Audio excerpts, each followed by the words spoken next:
Já foram registradas a presença das desembargadoras Nájila Maria Salles Brito, Lisbeth Maria Teixeira Almeida César Santos, também da desembargadora Rita de Cássia Machado Magalhães, também a presença do senhor presidente da Associação Baiana de Imprensa, ABI, Ernesto Dantas Araújo Marques, também Dr. Joaci Góes, presidente do Instituto Geográfico Histórico da Bahia.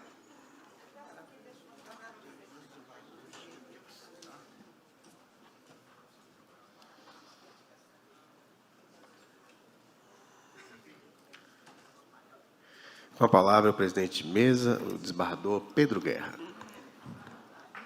Bom dia a todas e a todos. Convido mais uma vez para compor a mesa os integrantes da Comissão de Memória, desembargadora Maria José, desembargador Cássio, desembargadora Rita e desembargador Lidivaldo.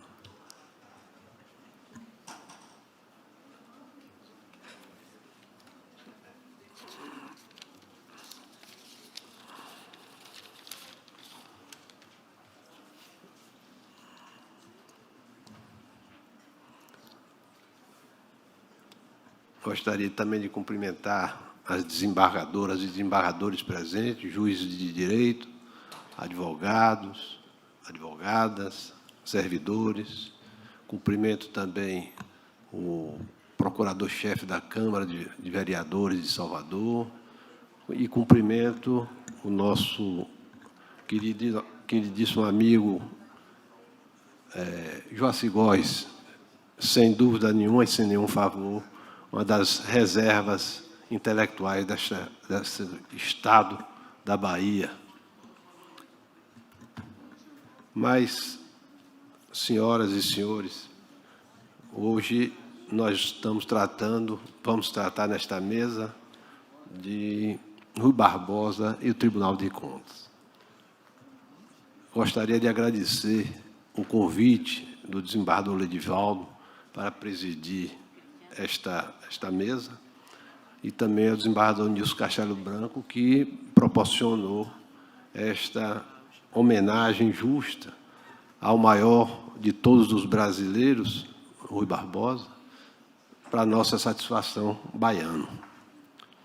O nosso palestrante será o professor Paulo Modesto, conhecido de todos, cujo currículo dispensa maiores apresentações, mas ele é professor de Direito Administrativo, presidente do Instituto Brasileiro de Direito Público, titular da cadeira 28 da Academia de Letras Jurídicas da Bahia, presidente do Instituto de Direito Administrativo da Bahia, membro do Ministério Público, coordenador científico do Observatório da Jurisdição Constitucional da Bahia, doutorando em Direito Público da Universidade de Coimbra, diretor da Revista Brasileira de Direito Público, membro do Conselho Científico da Cátedra de Cultura Jurídica da Universidade de Girona, Espanha, conselheiro técnico da Sociedade Brasileira de Direito Público, membro do Conselho de Pesquisadores do Instituto Internacional de Estudos de Direito do Estado, ex-assessor especial do Ministério da Administração Federal e Reforma do Estado do Brasil. Como vê, é um currículo invejável e eu tenho muita honra, porque além de todas essas qualidades, a principal dela, para mim, é que sou amigo dele. Então, o professor Paulo Modesto, além de toda a competência, de toda a vasta cultura, é uma pessoa muito educada, de um trato muito refinado e profundo conhecedor da matéria que vai expor.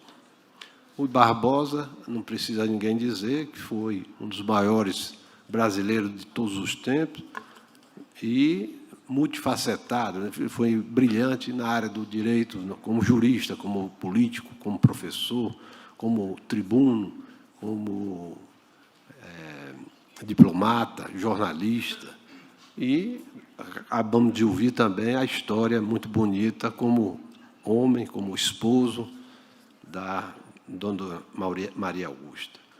Eu não vou me alongar, porque quem conhece o tema e com profundidade, e dele vai falar, é o professor Paulo Modesto. Mas apenas dizer que o tema de hoje, Rui e o Tribunal de Contas, tem uma significação uma significação muito especial. É porque Rui foi quem trouxe o Tribunal de Contas. Foi ele quem idealizou, quem concebeu e quem implantou o Tribunal de Contas, a Corte de Contas no Brasil, trazendo, inspirado no modelo inglês. Ele mesmo diz, eu peço licença aqui para dizer o que o próprio Rui afirmou ao justificar a criação do Tribunal de Contas. Abro aspas. Convém levantar entre o poder que autoriza periodicamente a despesa e o poder que cotidianamente a executa, um mediador independente, auxiliar de um e de outro, que, comunicando com a legislatura e intervindo na administração, seja não só o vigia, como a mão forte da primeira sobre a segunda, obstando a perpetração de infrações orçamentárias por um veto oportuno aos atos do Executivo, que, direta ou indiretamente, próxima ou remotamente, discrepam das linhas rigorosas das leis de finanças. O Tribunal de Contas, como corpo da magistratura intermediária à administração e à legislatura, que, colocado em posição autônoma, com atribuições de revisão e julgamento, cercado de garantias contra quaisquer ameaças, possa exercer as suas funções vitais no organismo constitucional. E mais o ministro Seabra Fagundes, que dizia: a moralidade administrativa para os tribunais de contas confunde-se com a lisura na aplicação dos dinheiros públicos e tal ângulo específico não lhes diminui a projeção, pois é nessa aplicação que mais se ensejam desvios, sendo esses colegiados, em verdade, os entes de controle de maior importância no que diz com a atividade de execução. Mas eu vou ficar por aqui, meu senhor, porque todos nós, eu e todos que estão aqui, vieram para ouvir o professor Paulo Modesto. E, sem maiores delongas, passo a palavra ao querido amigo Paulo Modesto.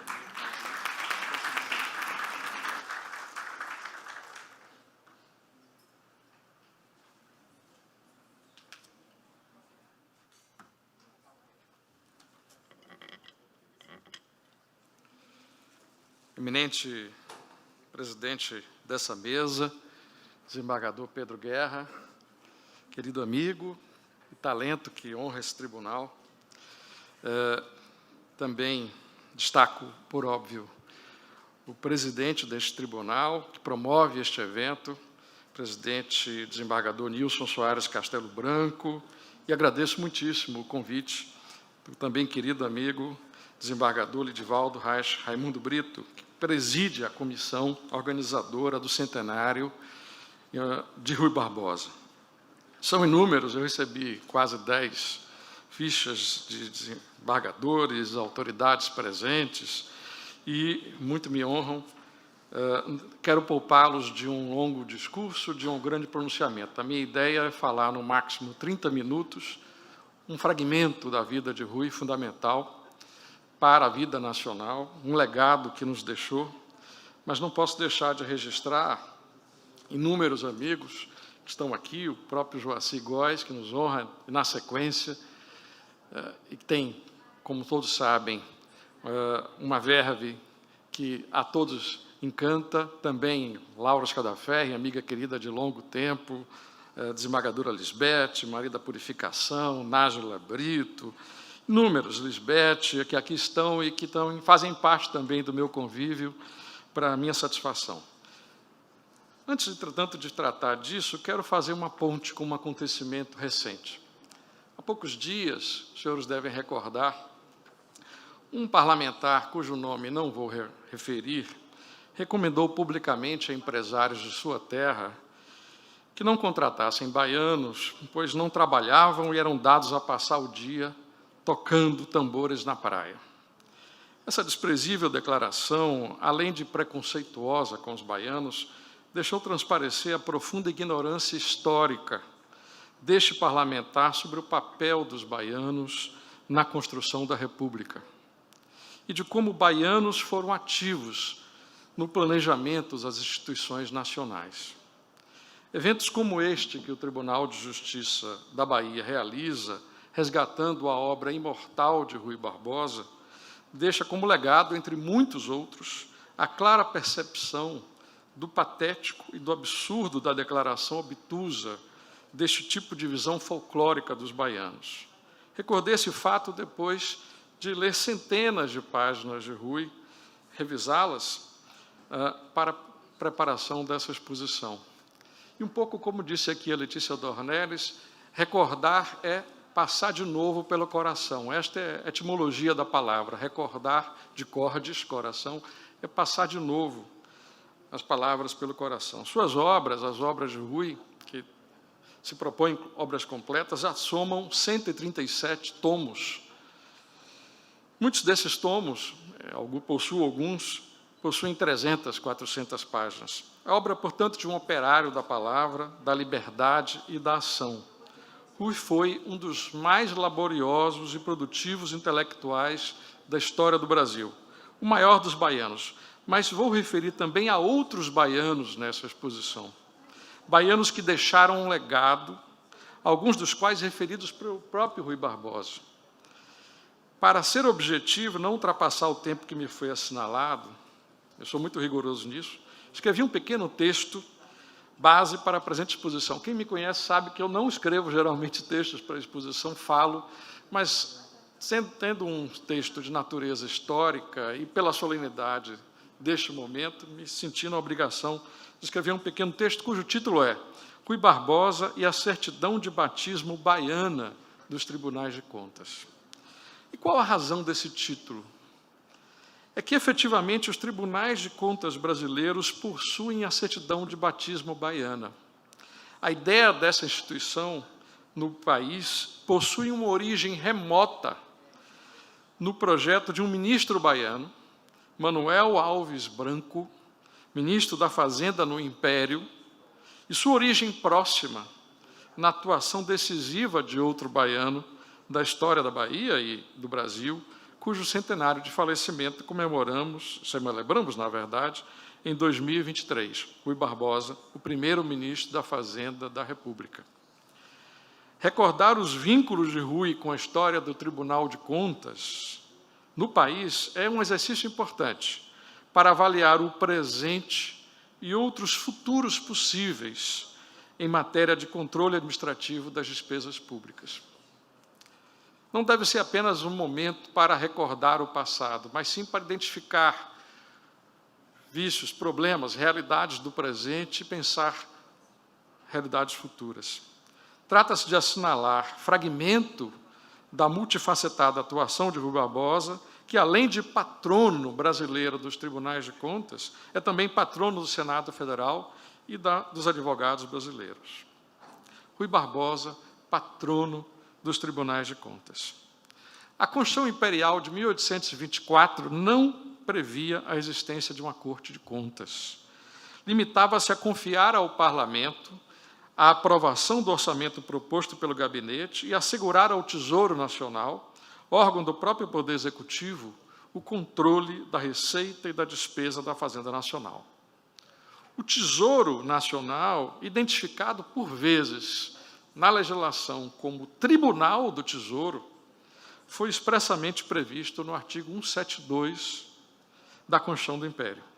Chefiava esse colegiado do Tribunal do Tesouro Nacional o próprio ministro da Fazenda, tendo nele assento o inspetor-geral, o contador-geral e o procurador fiscal, todos nomeados pelo imperador.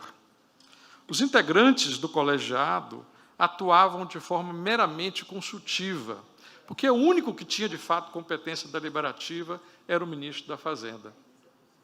Em 1826, o senador mineiro Felisberto Caldeira Brant, futuro marquês de Barbacena, e o senador pernambucano José Inácio Borges apresentaram ao Senado do Império um projeto lacônico de uma única frase que propugnava a criação de um tribunal de revisão de contas.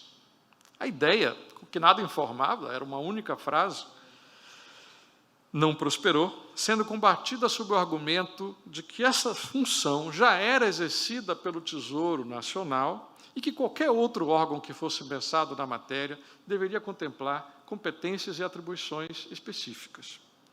Entretanto, em 10 de julho de 1845, alguém hoje esquecido, injustamente esquecido, Manuel Alves Branco, ministro da Fazenda no Império, baiano de Salvador, propõe um detalhado projeto para a instituição e organização de um Tribunal de Contas, como um órgão de atuação autônoma, porém com todos os seus membros nomeados pelo imperador e o corpo técnico nomeado pelo ministro da Fazenda. A proposta apresentada, ousada para a época, porque previa sanções, responsabilidades, detalhava processo, com eficácia, inclusive, de um tribunal de justiça, previa um tribunal com um presidente e 3 vogais, além de um secretário. O projeto não foi objeto de deliberação. E, na feliz imagem de Rui Barbosa, abro aspas, a ideia adormeceu na mesa da Câmara desse bom sono de que raramente acordam as ideias úteis, especialmente as que podiam criar incômodos à liberdade da politicagem eleitoral. E 45 anos deixou a monarquia entregue o grande pensamento ao pó protetor dos arquivos parlamentares. Fecha aspas. Coube, portanto, a Rui Barbosa, como ministro da Fazenda do governo provisório, logo depois de proclamada a República, o papel de resgatar o projeto de Manuel Alves Branco do esquecimento, atualizá-lo, renová-lo em seus termos e conduzi-lo ao plano do direito vigente.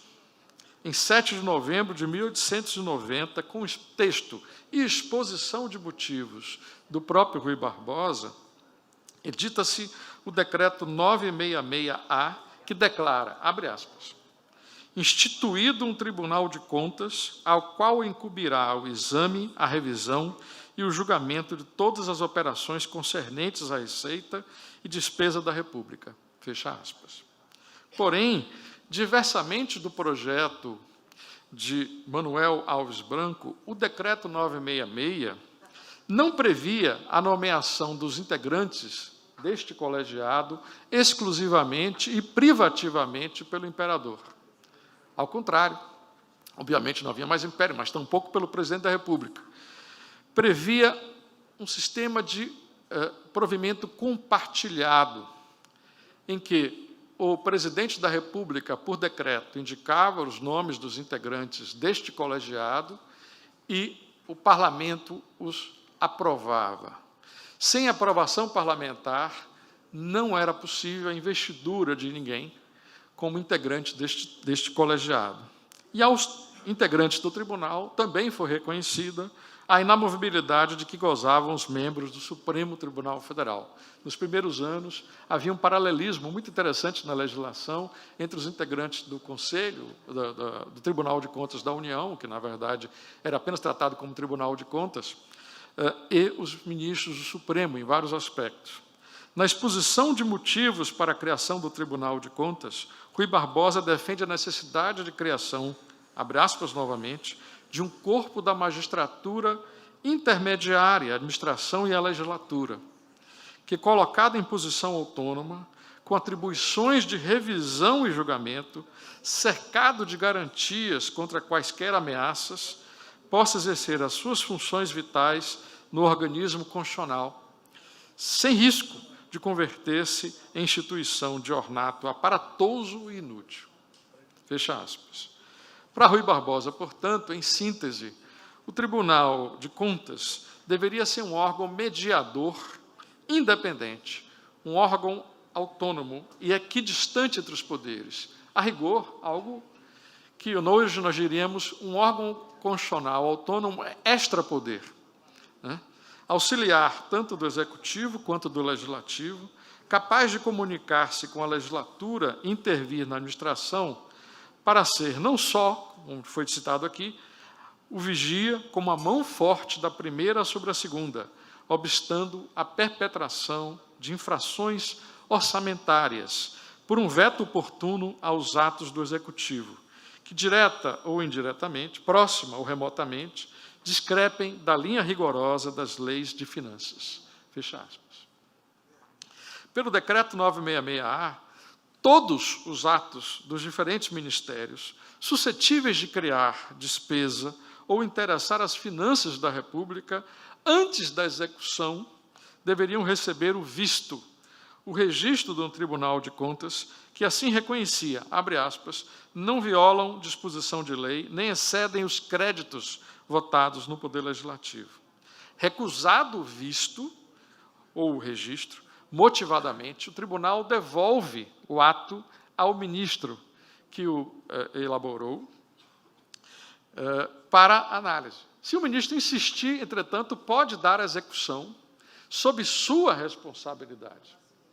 E o tribunal, posteriormente, na primeira oportunidade, comunica ao parlamento a resistência, né, a execução sob protesto e realiza um registro com ressalvas daquele ato, para fins de apurar, então, a responsabilidade ministerial.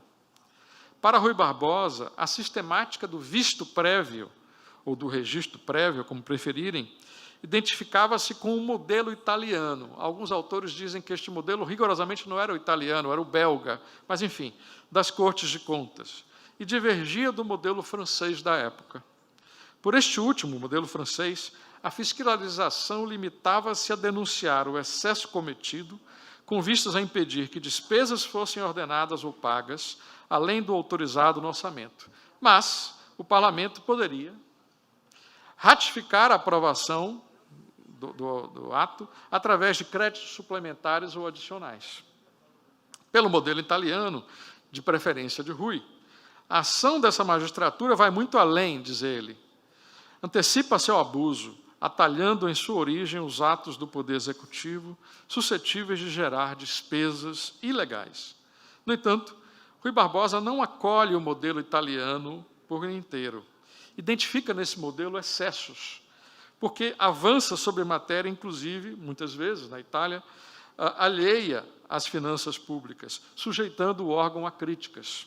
E diz ele, para Rui, ultrapassado o círculo dos atos propriamente financeiros do governo, abre aspas, o tribunal poderia converter-se em obstáculo à administração, dificultando improficuamente a ação ministerial e anulando a iniciativa do governo, em atos que não atendem com o desempenho do orçamento. Fecha aspas.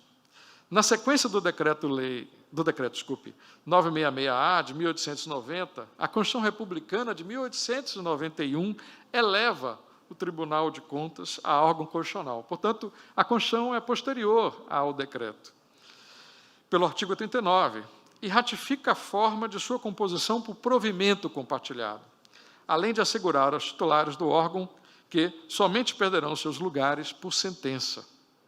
Queixou-se Rui, entretanto, aí, numa mágoa, anos depois, de que a Constituição de 1891 declarou instituir os tribunais de contas, quando deveria ter registrado é mantido o Tribunal de Contas, porque ele entendia que desde o decreto 966-A de sua lavra já havia a instituição do tribunal.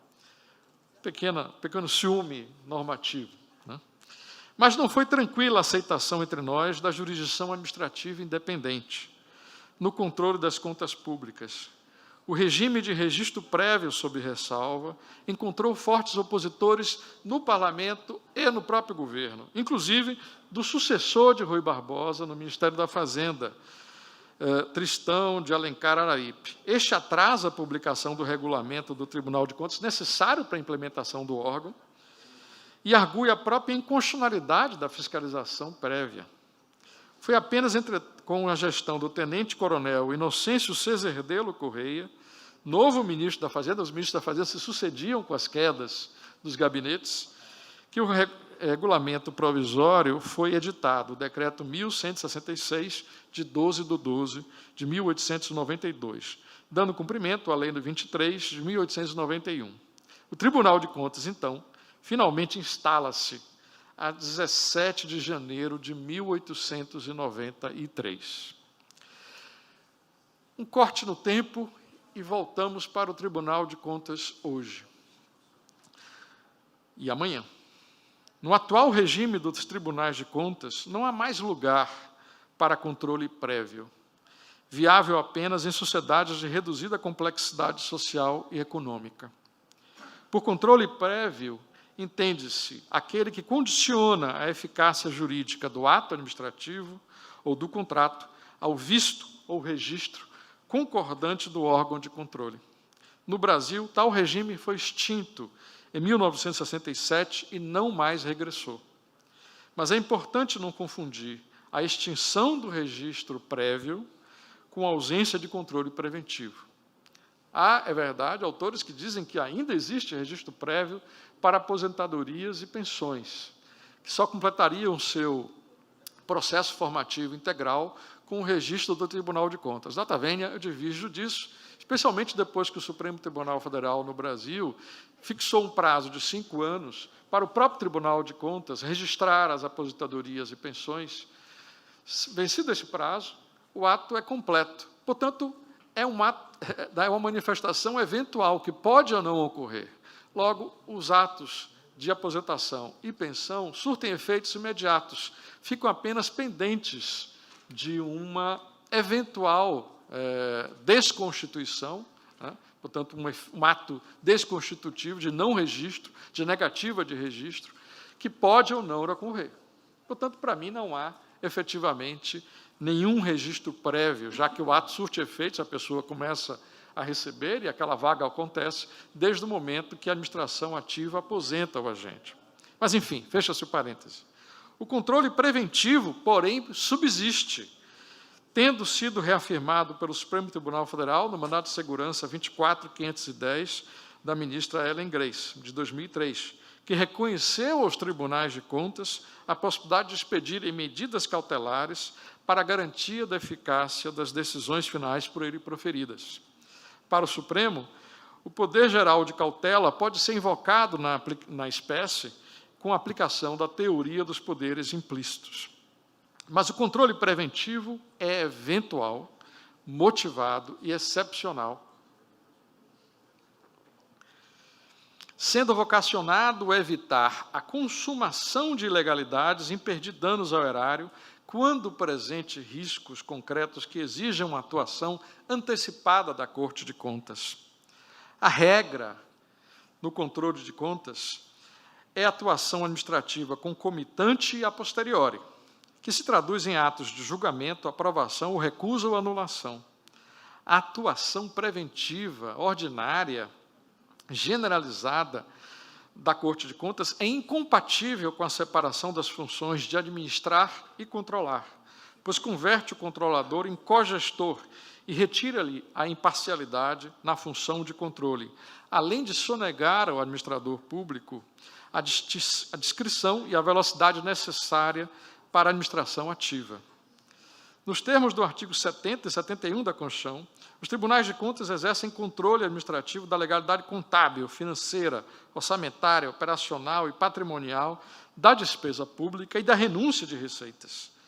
Julgam administrativamente a legitimidade da aplicação dos recursos públicos, inclusive por pessoas físicas ou jurídicas não estatais, que os utilizem, arrecadem, guardem ou administrem, mas seus atos estão sujeitos a controle judicial e ao controle político do Parlamento, com a larga abrangência do controle previsto na Constituição de 88. Entretanto, cresceu a identificação de excessos e a demanda por responsabilidade e controle dos próprios tribunais de contas. Eles hoje passaram também a serem objeto de crítica pública, e crítica doutrinária, e crítica jurisprudencial nos tribunais superiores com grande frequência.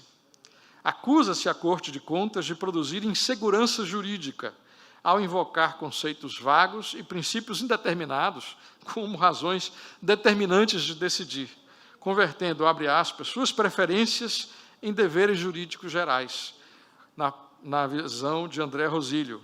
A exemplo de um acórdão, por exemplo, 1584 de 2016, pelo qual o TCU, apoiado simplesmente no princípio da eficiência, passou a recomendar ao SEBRAE, entidade desobrigada de seguir a legislação de licitações e contratos do Estado, que preferisse o pregão eletrônico ao presencial, ou motivasse a opção inversa, sob risco de incorrer abre aspas, em contratações antieconômicas e sujeitar-se a censuras e sanções do tribunal.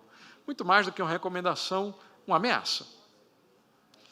Esse tipo de decisão não é incomum, tendo sido uma das motivações para a aprovação da Lei 13.655, de 2018, que no artigo 20 vedou, na esfera controladora, decisões fundadas em valores jurídicos abstratos, sem que sejam consideradas as consequências práticas da decisão. Impreca-se ainda que os órgãos de contas resistem a adotar padrões decisórios reiteradamente afirmados pelo Poder Judiciário, mesmo por sua mais alta corte, pelo Supremo Tribunal Federal, ressalvadas apenas as decisões emanadas no controle abstrato de constitucionalidade e de processos com repercussão geral. Sustenta o TCU, que há uma independência de instância, e o fato do Supremo decidir reiteradamente no sentido em casos individuais não obriga. Chama a atenção disso André do Castro Braga. Vale recordar que eu recordo, por exemplo, sucessivos embates do Tribunal de Contas da União contestando o regulamento de compras da Petrobras e o Supremo sucessivamente confirmando a legitimidade, a legalidade e a viabilidade no regulamento específico de compras da Petrobras. Neste campo da insegurança dos gestores e das empresas que contratam com o poder público, inúmeros outros problemas poderiam ser referidos, para os quais indico a consulta ao Observatório do TCU, FGV, São Paulo, SBDP. De outra parte, ao contrário do que ocorre com o Poder Judiciário, submetido à fiscalização do CNJ e do Ministério Público, controlado pelo CNMP, os integrantes dos tribunais de contas desconhecem controles administrativos externos efetivos.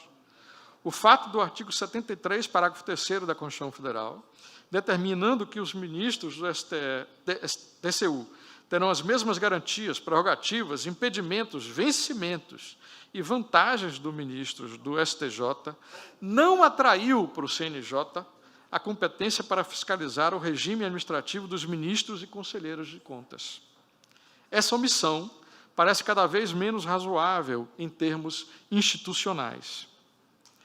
Embora tudo isso seja verdade, e diversas reformas sejam necessárias para os tribunais de contas, hoje e para o futuro, é justo reconhecer que os tribunais de contas cumpriram, nestes 130 anos de efetiva existência, papel fundamental para a organização das finanças públicas, para o controle da despesa pública, para inibir práticas censuráveis e inaceitáveis de gestão na administração pública.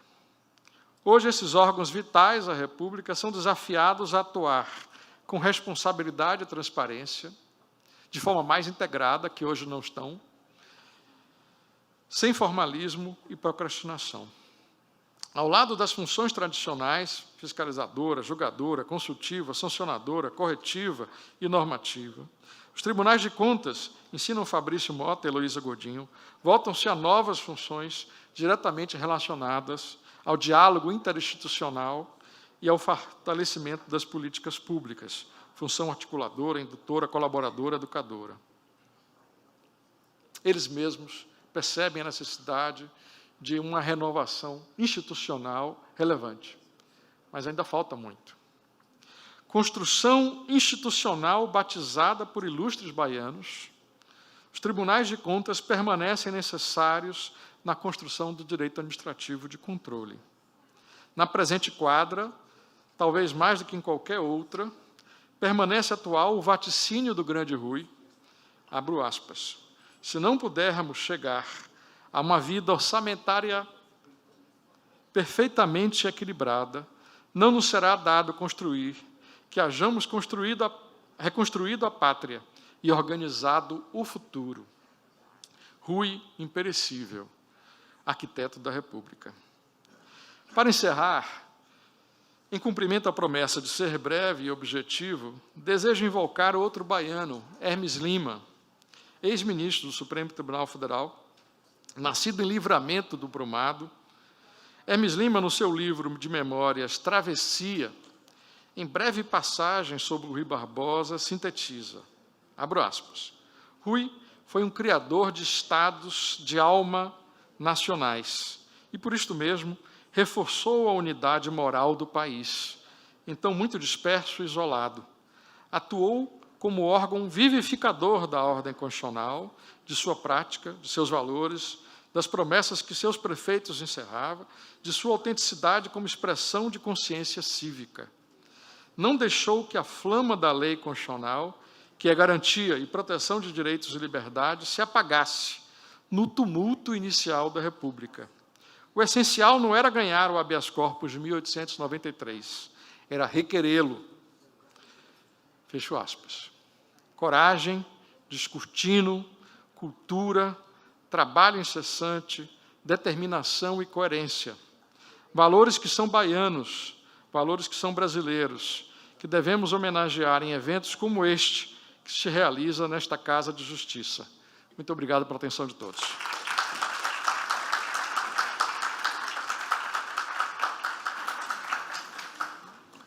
Como já previsto, já desfilaram nesse seminário diversas personalidades falando sobre Rui Barbosa em diversos temas.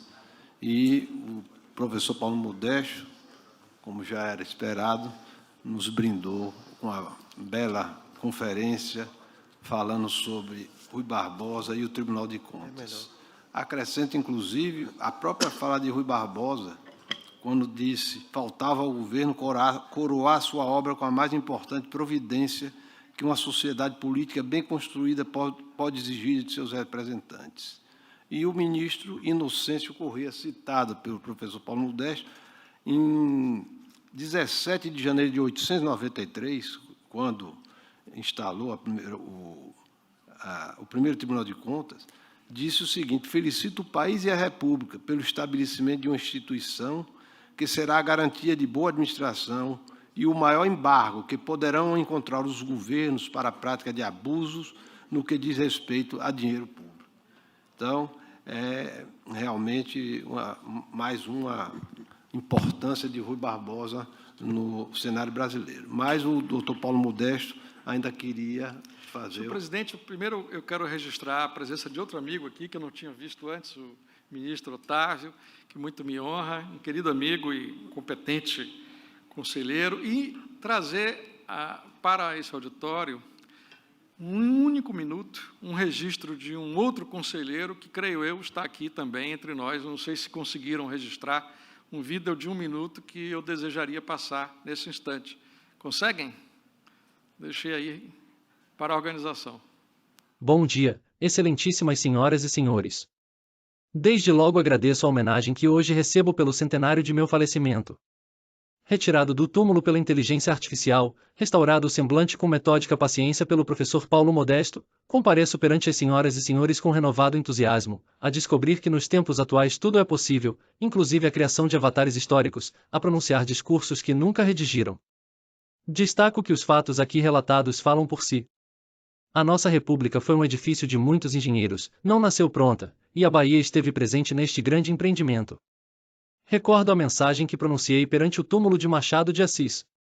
Numa época de lassidão e violência, de hostilidade e fraqueza, de agressão e anarquia nas coisas e nas ideias, a sociedade necessita justamente, por se recobrar, de mansidão e energia, de resistência e conciliação. São as virtudes da vontade e as do coração as que salvam nesses transes. Essas virtudes eu encontro aqui neste recinto, cercado de bons propósitos e generosidade com este velho federalista. Recebam com energia o meu obrigado afetuoso. Rui Barbosa.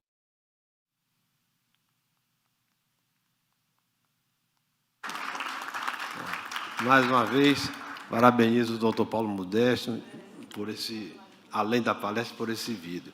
E gostaria de saudar os ministros do TCU aqui presentes, do CNJ, citado pelo professor Paulo Modesto, e o nosso reitor da Unicorp, desembargador Mário Albiani Júnior.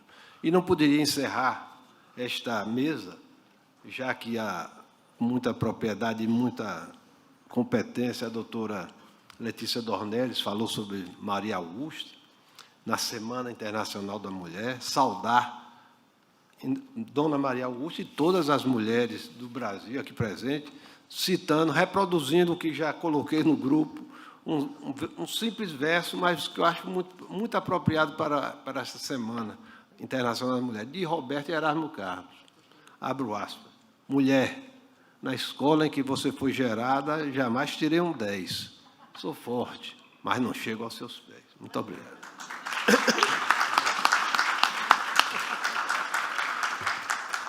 E, neste momento, convidamos o presidente de mesa, o desembargador Pedro Guerra, e também o professor Paulo Modesto, a receberem o livro e o certificado de participação, das mãos da desembargadora Maria de Lourdes Pio Medauá e do desembargador Cássio Miranda.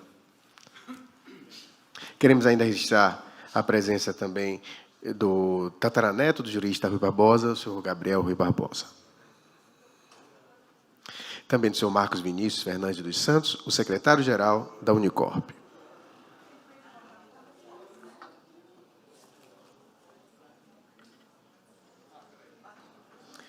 E, neste momento, convidamos a todos para um café que está sendo servido